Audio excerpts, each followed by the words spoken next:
Hello everyone, and welcome back to Queen Elizabeth, A Day in Her Life. In our last episode, the Queen had to deal with so many changes in her life. She had to figure out where she was going to live, and she worried that she wouldn't have anything to do. But she did manage to change the law and be available to fill in for her daughter, the Queen, when she was away. The Queen Mother was lonely without her husband, and it seemed that he was a comfort for her as she was to him. And luckily she had her family and friends to console her during her time of grief.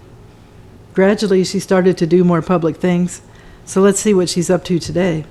In early June 1952, she went north to Scotland, first to Balmoral, and every part of it brought back memories of her husband, she told Queen Mary. He was always so full of plans and ideas for improving house and garden, and we spent so many happy hours there. Life seems incredibly meaningless without him. I miss him every moment of the day. After a week, she flew up on the Wick to stay with Claire and Doris Viner and Caithness on the very northern tip of mainland Britain, close to John O'Groats. Caithness is a barren flat county that is sometimes called the lowlands beyond the highlands. In the Victorian era, they would fish for herring there, and that provided most of the work. And when the fishing declined, so did the population. And by the early 1950s, Caithness was really the end of Britain, one of the poorest regions of the country, with many unmade roads and very few people. The Viners had a home on Dunnet Head. It was alone and remote, and the wind would lift the carpets. This was the first place that had no associations with the king, and she gained relaxation and peace from it. It was on this visit that the Queen Mother found a new interest, and it was to provide her enormous pleasure the rest of her life. One day she drove along the coast with the Viners east along the little coast road towards John O'Groats. And between the road and the waves, she said that they suddenly saw this romantic-looking castle down by the sea. They drove down by the sea and found it was empty. The next day they discovered it was going to be pulled down, and the Queen Mother thought it would be a terrible pity.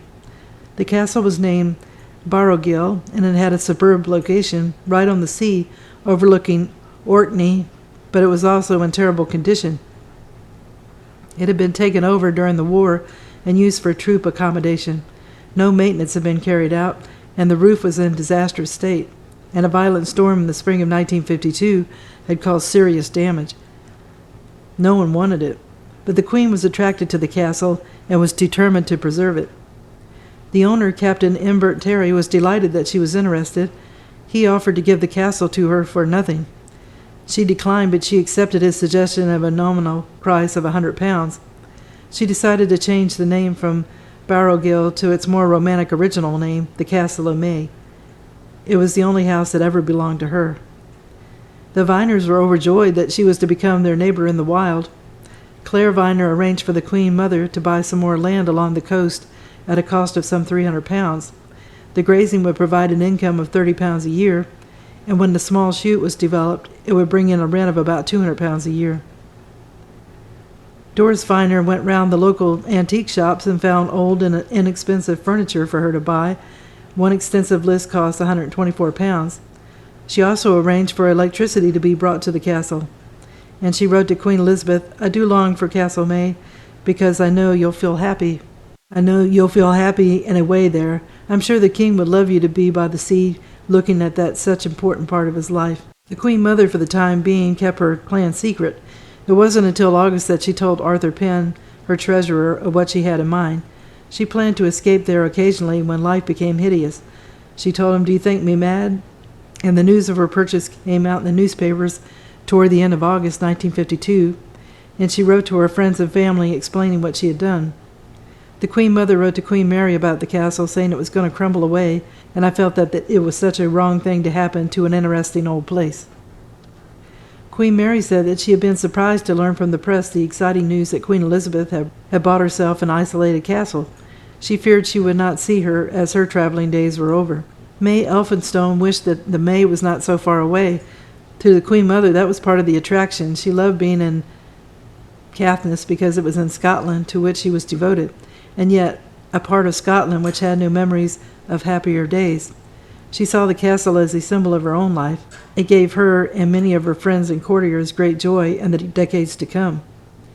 As the summer of 1952 went on, she took on more official engagements.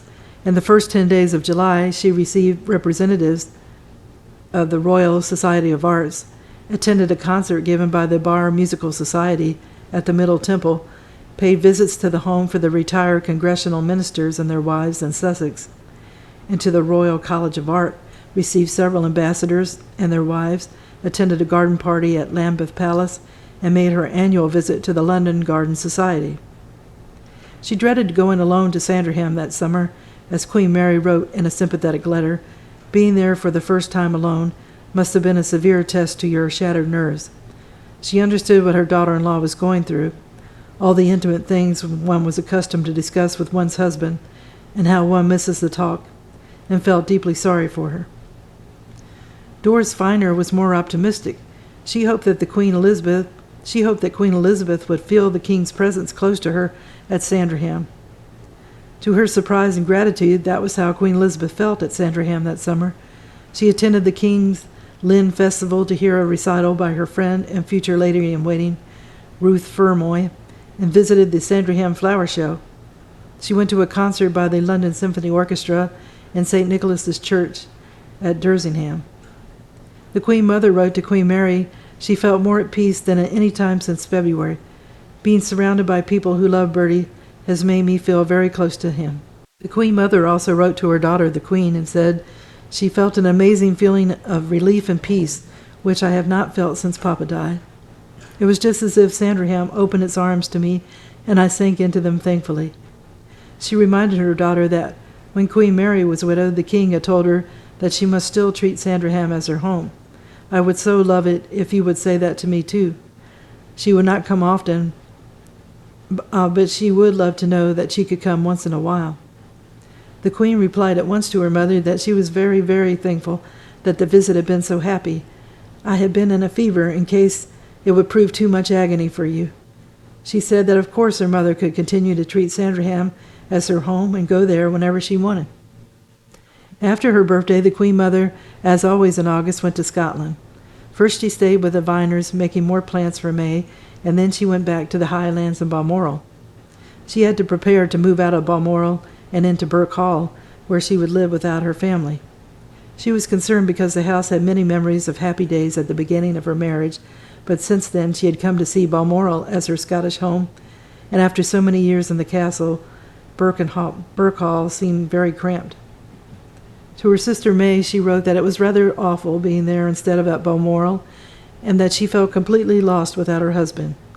She told a friend that next year she hoped to be more brave. The Queen Mother, though she was enjoying her grandchildren, Charles and Anne. Charles is a great love of mine, she said to her friend Osborne. He's such a darling, and so like his mother when she was a small child. She began to lose the peace and optimism that she felt at Sandringham by the middle of autumn. I suppose that one will never feel the same again.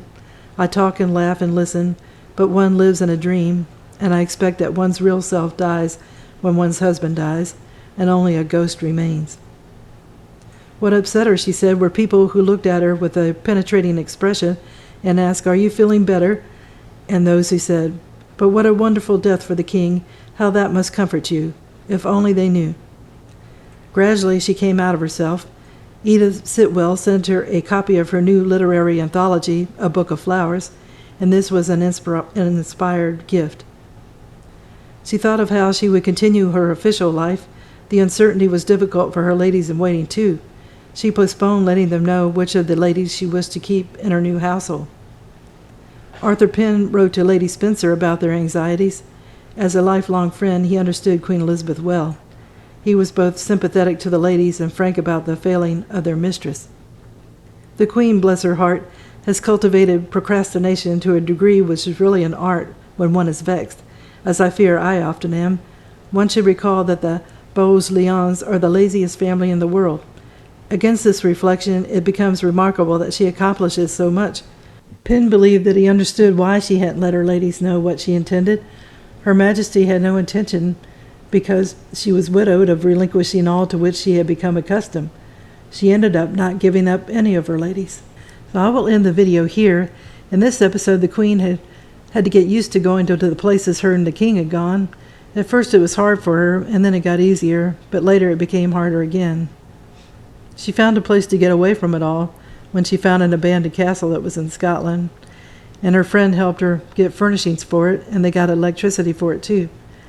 Later she had to leave Balmoral, and she went to Burke Hall, which she found smaller. All in all, she slowly got back to her normal life, and she got her way in keeping all the ladies in waiting without having to give up any of the ladies. So I hope you enjoyed the video, and if you did, if you could give it a thumbs up, it would mean a lot to me and my channel. When you give me the thumbs up, YouTube shows the video more, then it'll help me to gain more subscribers. But I so appreciate the subscribers who have been with me and have been staying loyal and loving the channel. I really appreciate that. Once again, I created a list of merchandise from Amazon that I thought you might be interested in. And if you click on the link, it takes you to the Amazon page. And if you purchase anything, I get a small commission that is of no extra cost to you. More importantly, I hope everyone has a good day, and tune in again soon for another episode of Queen Elizabeth, A Day in Her Life. Thank you. Bye.